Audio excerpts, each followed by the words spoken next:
అందరికీ 34వ సంవత్సర చర్చ్ యానివర్సరీకి శుభాకాంక్షలు తెలియజేస్తున్నాను. సమయం తక్కువ ఉంది కాబట్టి కొంచెం తొందరగానే చెప్పేసుకుందాం. అయితే మనకు అందరికీ తెలిసిన చరిత్రనే 34 సంవత్సరాల క్రితం మనకు చర్చి తల్లి సంఘం వాళ్ళు వచ్చి ఇక్కడ నిర్మించడం జరిగింది.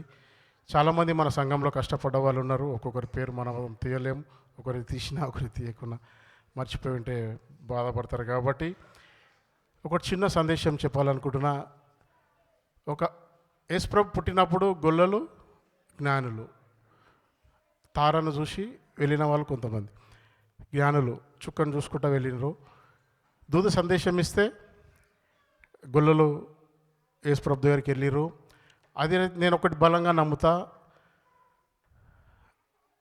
ఫస్ట్ పాస్టర్ అయినటువంటి మన జి సామెలయ్య గారు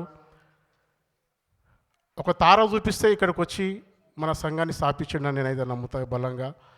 అలాగే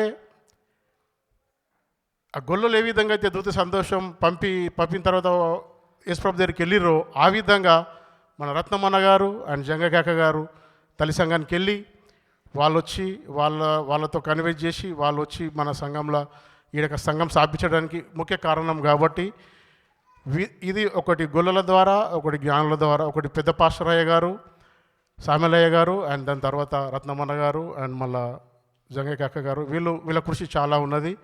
వాళ్ళు చేసిరు. ఆ తర్వాత వాళ్ళు స్థలం కొన్నారు. తర్వాత మనకు చర్చ నిర్మాణంలో ఇక్కడున్న ప్రతి ఒక్కరు, నేను కూడా అప్పుడు చిన్నగానే ఉన్నా, నా ఏజ్ ఉన్నోళ్ళు కూడా ఇక్కడ పనిచేసిన వాళ్ళు కూడా ఉన్నారు, నాకన్నా పెద్దవాళ్ళు కూడా పనిచేసిన వాళ్ళు ఉన్నారు. ప్రతి ఒక్కరికి నా హృదయపూర్వక వందనాలు తెలియజేస్తున్నాను. అలాగే చాలా ఘనంగా సంతోషంగా అందరం సంతోషంగా ఉన్నామని నమ్ముచున్నాను.